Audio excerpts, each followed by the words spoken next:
Hello students, okay, then we can start the class. അടുത്ത chapter alcoholism and drug addiction. Okay, unit 3 ആണ്. അപ്പോൾ ഈ ഒരു chapter ചർച്ച ചെയ്യാൻ പോകുന്നത് ഒരു വ്യക്തിയെ അദ്ദേഹം എന്ത് ചെയ്യാണ്, അദ്ദേഹത്തിൻ്റെ ജീവിതത്തിൽ ലഹരിക്ക് അടിമപ്പെടുന്നൊരവസ്ഥ. അപ്പോൾ എങ്ങനെയൊക്കെയാണ് ലഹരി ഉണ്ടാകുന്നത്, എങ്ങനെയൊക്കെയാണ് അഡിക്ഷൻ സംഭവിക്കുന്നത്, എങ്ങനെയൊക്കെയാണ് പ്രവേശനം ചെയ്യാമെന്നതിനെ കുറിച്ച് പഠിക്കാൻ പോകുന്നത് ഈ ചാപ്റ്ററിൽ. ഓക്കെ, അപ്പോൾ ആദ്യമായിട്ട് നമ്മൾ ചർച്ച ചെയ്യുന്നത് ഡ്രഗ് അഡിക്ഷൻ. എന്താണ് ഡ്രഗ് അഡിക്ഷൻ, എന്താണ് ഒരു ലഹരിക്ക് അഡിക്റ്റ് ആവുക എന്നുള്ള എന്താ ഉദ്ദേശിക്കുന്നത്? Drug abuse, drug addiction, drug trafficking, becoming victims of drug. തീർച്ചയായിട്ടും ഈ ഒരു കാലഘട്ടത്തിൽ യുവാക്കൾ അല്ലെങ്കിൽ പൊതുജനങ്ങൾ എന്ത് ചെയ്യാണ്, കൂടുതലും ഡ്രഗിന് അഡിക്റ്റ് ആയിക്കൊണ്ടിരിക്കുന്ന അവസ്ഥ ഉണ്ടാകുന്നത് വളരെ നമുക്ക് മനസ്സിലാക്കാൻ സാധിക്കും. അപ്പോൾ ഈ ഒരു കാലത്ത് ലഹരി പദാർത്ഥം എന്ന് പറയുമ്പോൾ അത് പലതരത്തിലാകാം. ലഹരികൾ പല രൂപത്തിൽ നമ്മൾ ഉപയോഗിക്കുന്നുണ്ട്. ഓക്കെ, ഈ ഒരു പാഠത്തിൽ നമ്മൾ മെയിനായിട്ട് പഠിക്കുന്ന ലേണിംഗ് ഒബ്ജക്റ്റീവ്സ് ഉണ്ട്. എങ്ങനെയൊക്കെയാണ് ഈ ഡ്രഗ്സിൻ്റെ കൺസെപ്റ്റിനെ കുറിച്ച് മനസ്സിലാക്കുക, ഇതിൻ്റെ കൺസെപ്റ്റുകൾ, അതുപോലെ അഡിക്ഷനെ കുറിച്ചുള്ള എങ്ങനെയൊക്കെ ബെറ്റർ അണ്ടർസ്റ്റാൻഡിംഗ് ഒക്കെ ഉണ്ടാക്കുക, അങ്ങനത്തെ വ്യത്യസ്തമായിട്ടുള്ള മേഖലകളാണ് ചർച്ച ചെയ്യാൻ പോകുന്നത്. ഓക്കെ, അപ്പോൾ ആദ്യമായിട്ട് meaning of drugs and drug abuse. തീർച്ചയായിട്ടും അപ്പോൾ ഈ ഒരു ഭാഗത്ത് നമ്മൾ ചർച്ച ചെയ്യുന്നത് എന്താണ് ഡ്രഗ് എന്ന് പറഞ്ഞാൽ എന്താണ്, which influences our bodies or emotions which when consumed may be called a drug. തീർച്ചയായിട്ടും നമ്മുടെ ബോഡിയെ അതില്ലാതെ നമുക്ക് നടക്കൂല, അങ്ങനത്തെ ഒരു സാഹചര്യം വരികയാണ്.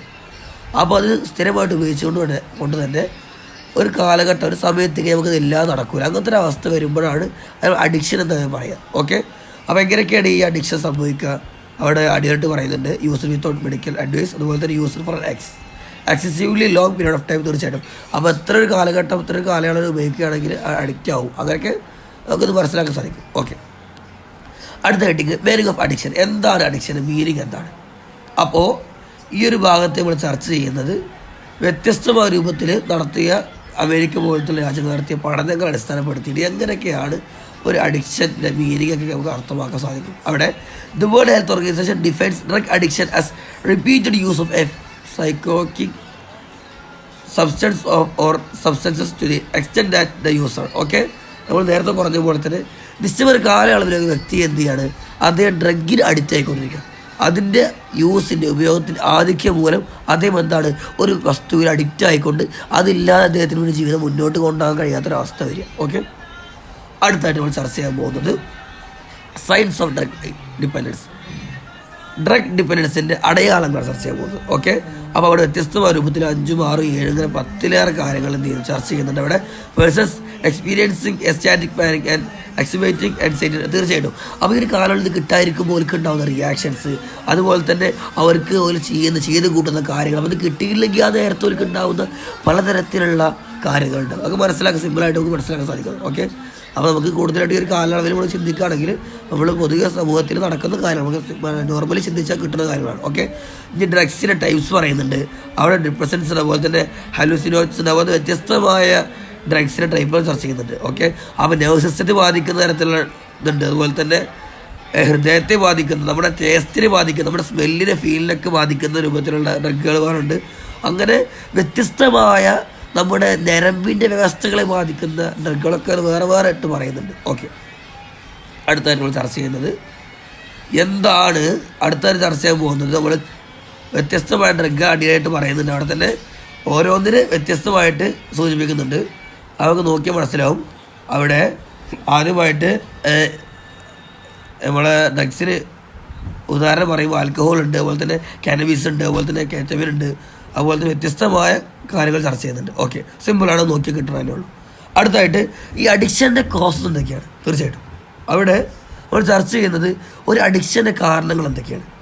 അപ്പോൾ ഇതൊരു പ്രത്യേകമായിട്ടൊരു പ്രതിഭാസമാണ്. അവിടെ റിസർച്ചുകൾ സൂചിപ്പിക്കുന്നത് വെച്ചാൽ ഒരു വ്യത്യസ്തമായ രൂപത്തിലുള്ള ഫാക്ടറി അടിസ്ഥാനപ്പെടുത്തിയിട്ട് ഒരു വസ്തുവിലേക്ക് നമ്മൾ ഫോക്കസ് ആക്കിയിട്ട് അതിലേക്ക് മാത്രം നമ്മൾ എന്ത് ചെയ്യുക, നമ്മുടെ ചിന്താഗതികൾ നമ്മുടെ കാര്യത്തിലേക്ക് മാത്രം ഫോക്കസ് ആക്കുകയാണ്.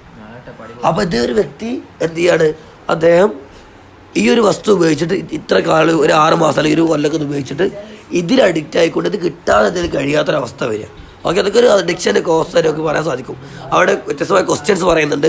Y people become drug addicts ആവും, അതുപോലെ why drug abuse is found in society, അതൊക്കെ അവിടെ ചോദിക്കുന്നത്. അതൊക്കെ വ്യത്യസ്തമായ രൂപത്തിലുള്ള ആൻസർ അടിയായിട്ട് പറയുന്നത്. സിമ്പിളാണ്, നോക്കിയാൽ കിട്ടുന്നതാണ്. ഓക്കെ, ഇനി അടുത്തായിട്ട് നമ്മൾ പറയാൻ പോകുന്നത് എന്താണെന്ന് വെച്ചാൽ ഇവിടെ നമ്മൾ അടുത്തായിട്ട് പറയുന്നത് ഫാമിലി ഇൻഫ്ലുവൻസ് ഉണ്ട്. ഇവിടെ ഫാമിലിക്കുള്ള സ്വാധീനം എന്തൊക്കെയാണ്? The aggregate of threats by the family as rates of transition, example adolescence. അതുപോലെ തന്നെ absence of reasonable parent control. തീർച്ചയായിട്ടും അപ്പോൾ രക്ഷിതാക്കൾക്കുള്ള കൺട്രോൾ വളരെ വലുതാണ്. അവർ ചെയ്യുന്ന ദൗത്യമാണ് കുട്ടികളെ ശ്രദ്ധിക്കുക, അവർക്ക് വേണ്ട കാര്യങ്ങൾ ചെയ്ത് കൊടുക്കുക, അവരെ പ്രൊട്ടക്ട് ചെയ്യുക എന്നുള്ള രക്ഷിതാക്കളുടെ ദൗത്യമാണ്. ഓക്കെ, അപ്പോൾ വളരെ സിമ്പിളാണ്, നോക്കിയാൽ കിട്ടാനുള്ളൂ. ഓക്കെ, അടുത്തതായിട്ട് നമ്മൾ പറയുന്നത്, അടുത്ത നമ്മൾ ചർച്ച ചെയ്യാൻ പോകുന്നത് പിയർ ഗ്രൂപ്പ് ഇൻഫ്ലുവൻസ് ആണ്. അപ്പോൾ നമ്മൾ സമപ്രായക്കാർ, ഓക്കെ, അപ്പോൾ ഒരു 18-19 വയസ്സുള്ള വിദ്യാർത്ഥികൾ അവർ സ്കൂളിൽ പോകുമ്പോൾ ഇത്തരത്തിലുള്ള സാധനം യൂസ് ചെയ്യുന്നു. പിന്നെ അവർ ജീവിതത്തിൽ എന്ത് ചെയ്തു, ഉടനീളം വരെ എന്ത് ചെയ്തു, പതിവാക്കുകയാണ്. ആ പിയർ ഗ്രൂപ്പ്സിൻ്റെ ഇൻഫ്ലുവൻസ് വളരെ വലുതാണ്. ഓക്കെ, അതുപോലെ തന്നെ കോൺസിക്യൂട്ടീവ് പരിണിതഫലങ്ങൾ എന്തൊക്കെയാണ്? ഫ്യൂച്ചറിനെ ബാധിക്കും, വിദ്യാർത്ഥികളുടെ ഫ്യൂച്ചറിനെ ബാധിക്കും, ഫിസിക്കൽ ആൻഡ് മെൻ്റൽ ഡിക്കേ ഉണ്ടാവും, അതുപോലെ തന്നെ ട്രാജഡി ഡിപ്പെൻഡ്സ് ഓൺ ഡ്രഗ്സ് ഉണ്ടാവും. അങ്ങനെ ഓരോ വ്യത്യസ്തമായിട്ട് എന്ത് ചെയ്യുന്നത് ഇവിടെ അടിയായിട്ട് പറയുന്നുണ്ട്. ഓക്കെ, ഇനി ഡ്രഗ് അബ്യൂസ് കൺട്രോൾ ഉണ്ട്. ഓക്കെ, കൗൺസിലിംഗ് പോലത്തെ കാര്യങ്ങൾ ചെയ്തുകൊണ്ട് എഫക്റ്റീവ് കോർഡിനേഷൻ ഓരോ ഏജൻസീസിൻ്റെ അടിസ്ഥാനപ്പെടുത്തിയിട്ട് അവരുടെ കോർപ്പറേഷൻ, അവരുടെ കോർഡിനേഷനുകൾക്ക് തടയാൻ സാധിക്കും. അതുപോലെ തന്നെ ഷെയറിംഗ് ഓഫ് ഇൻ്റലിജൻസ് ഉണ്ട്, അതുപോലെ തന്നെ focus on source of supply ഉണ്ട്, അതുപോലെ തന്നെ സ്പെഷ്യൽ സ്കിൽസ് എഡ്യൂക്കേഷൻസ് ഒക്കെ ഉണ്ട്. അപ്പോൾ അതിന് വ്യത്യസ്തമായ സൊസൈറ്റി തന്നെ ഇത് നിയന്ത്രിക്കാൻ പറ്റിയ ആളുകൾ അവർക്ക് കൗൺസിലിംഗ് നടത്തുന്നതിന് പരിഹാരമായിട്ട് നമുക്ക് മനസ്സിലാക്കാൻ സാധിക്കും. ഓക്കെ, ഇനി ആൽക്കഹോളിസം എന്നുള്ള അടുത്ത തലക്കെട്ടിൽ പറയുന്നത് എന്താണ് ആൽക്കഹോളിസം.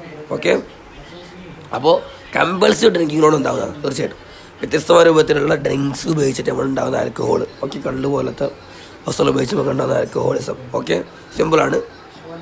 അവിടെ ആൽക്കഹോളിസിൻ്റെ കോസ് പറയുന്നുണ്ട്, എഫക്ട്സ് പറയുന്നുണ്ട്, സൈഡ്സും ഒക്കെ പറയുന്നുണ്ട് അവിടെ. ഓക്കെ, ഇനി ആൽക്കഹോളിസിൻ്റെ കോസസ് ഹെറിഡിറ്റി ഉണ്ട്, പിയർ ഇൻഫ്ലുവൻസ് ഉണ്ട്, കൾച്ചറൽ ആറ്റിറ്റ്യൂഡ്സ് ഉണ്ട്, വ്യത്യസ്തമായ രൂപത്തിലുള്ള കാര്യങ്ങൾ ചർച്ച ചെയ്യുന്നുണ്ട്. ഓക്കെ, അടുത്തായിട്ട് ആൽക്കഹോളിസിൻ്റെ എഫക്റ്റ് പറയുന്നുണ്ട്. Alcoholism is a chronic disease in which a person craves things that contain alcohol. Okay, alcohol അടങ്ങിയ ഇത് കുടിക്കുക, അദ്ദേഹത്തെ ബാധിക്കുന്ന ഒരവസ്ഥ വരിക. ഓക്കെ, വളരെ സിമ്പിളാണ്. നമ്മൾ ഈ പാഠഭാഗം ഏകദേശം അവസാനിക്കാനായിട്ടുണ്ട്.